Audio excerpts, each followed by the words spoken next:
This is the last box.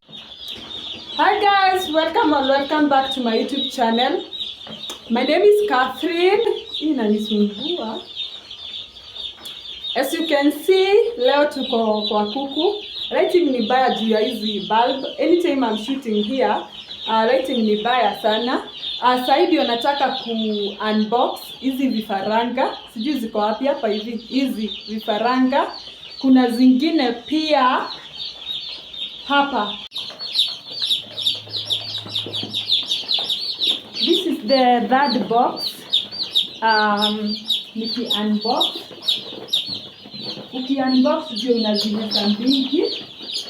Kama zimefika, a box inabebanga vifaranga 100.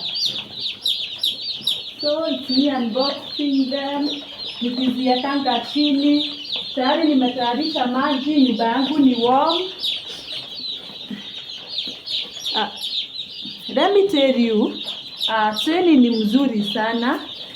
Can you imagine, maybe unataka kuanza hii biashara, umeanza na kuku 500, you can see venye ni mingi, alafu hukuja training, hauna training yoyote. Hizi vifaranga utazihandle aje, utazipea maji aje, utajuaje kama ziko sawa. So training ni mzuri sana, and I would advise young farmers there, even if you won't come for training kwangu ama mimi nikutrain, just look for a person mwenye akona higher knowledge than you in this field. I have divided the house into 2 portions na box zake. Hii itakaa hapa for 3 days. Kuna hizi za huku na kuna hizi za huku. Na sijui mbona kwa kamera haitoki clear, but kama uko hapa ndani unaweza ziona kwa ni juu ya hii bulb.